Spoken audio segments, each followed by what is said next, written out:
Bonjour, je m'appelle David et aujourd'hui je vais vous parler sur le commerce équitable. Le commerce équitable est un système d'échange dont l'objectif est de parvenir à une meilleure égalité dans le commerce conventionnel. Sa démarche consiste à utiliser le commerce comme un levier de développement et de réduction des inégalités, en veillant à la juste rétribution des producteurs. À cette perspective économique s'ajoutent des préoccupations éthiques, sociales et environnementales qui ne font pas toujours l'unanimité, ne nécessitant pas l'intermédiaire des États et la modification de législation nationale. Maintenant, je vais vous parler un peu sur l'histoire. L'origine du commerce équitable trouve ses racines au sein des socialistes utopiques, notamment aux États-Unis.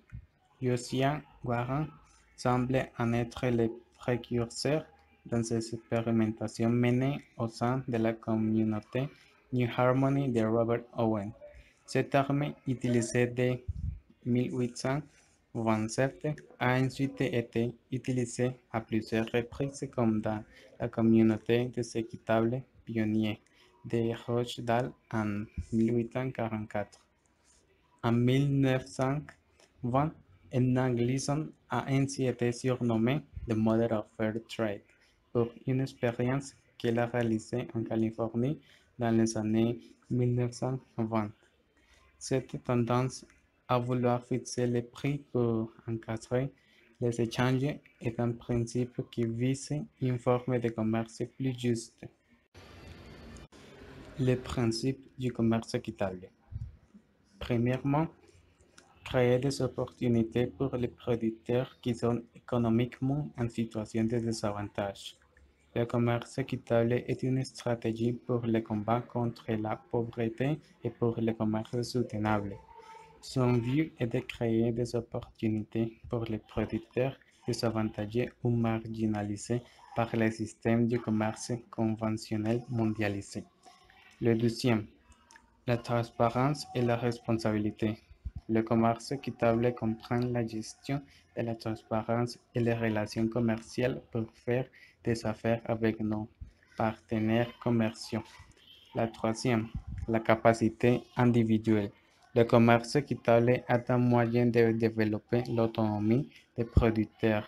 Les organisations du commerce équitable procurent de la continuité durant laquelle les producteurs et les organisations de marché peuvent améliorer leur capacité de gestion et leur accès aux nouveaux marchés. 4.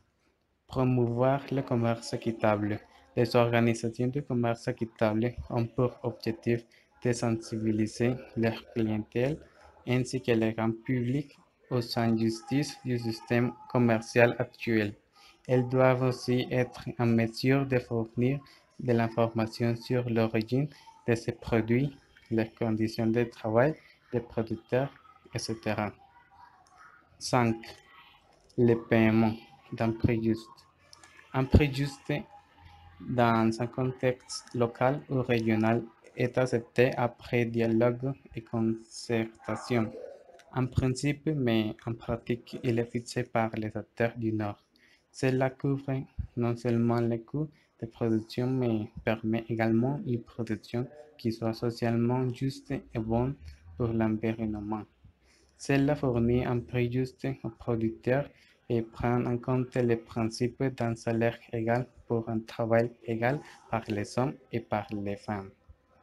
Les organisations de commerce équitable assurent un paiement immédiat à leurs partenaires et parfois aident les producteurs avec le financement d'un crédit avant la récolte ou avant la production. 6. Égalité entre les sexes. Les organisations issues de la filière équitable valorisent le travail des femmes. Celles-ci doivent toujours être payées pour les contributions dans les processus de production.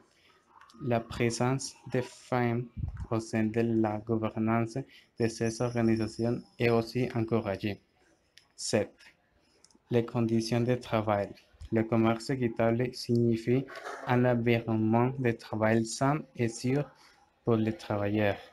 La participation des enfants, si jamais n'affectent pas négativement leur bien-être, leur sécurité, leurs conditions éducatives et leurs besoins de jouer et est conforme à la Convention des Nations Unies sur les droits des enfants ainsi qu'aux lois et normes du pays.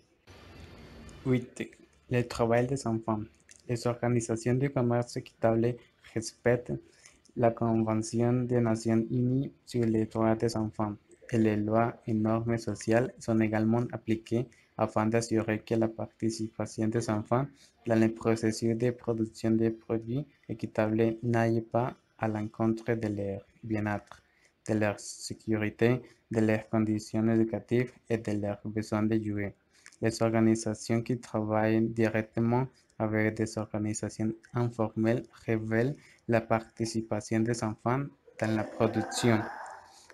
9. L'environnement.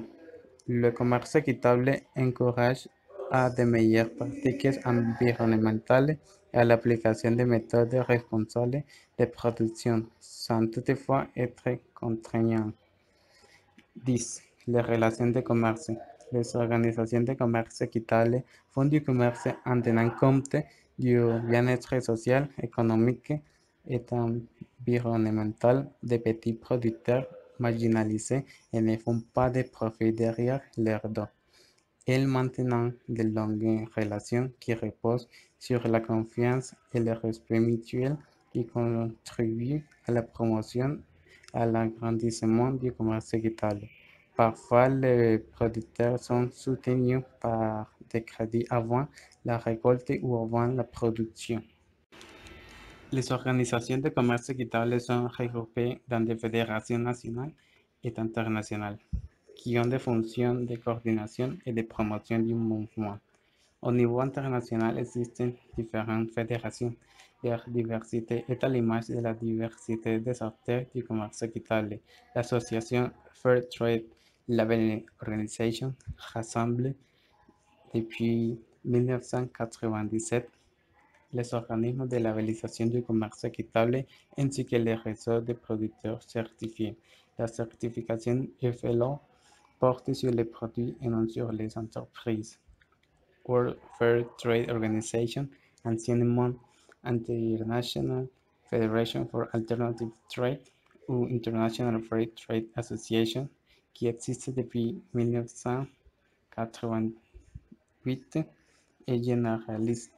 Elle a lancé en 2004 l'accréditation Fair Trade Organization, qui a pour caractéristique essentielle de certifier commerce équitable et non pas des produits, mais des organisations.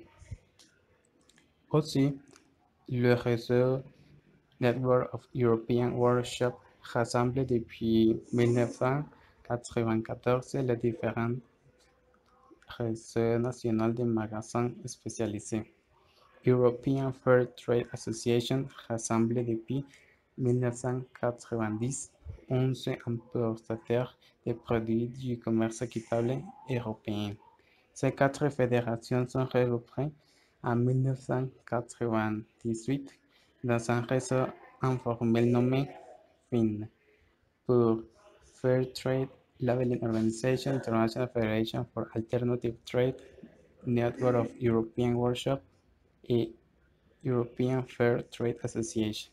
En Amérique du Nord, la Fair Trade Federation rassemble depuis 1994 plusieurs dizaines d'importateurs de produits équitables au Canada et aux États-Unis.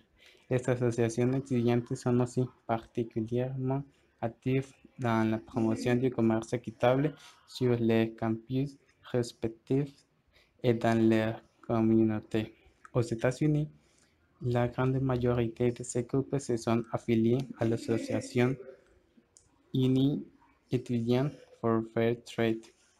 Au Canada, la plupart des associations étudiantes engagées dans la promotion du commerce équitable sont affiliées au réseau étudiant canadien pour le commerce équitable.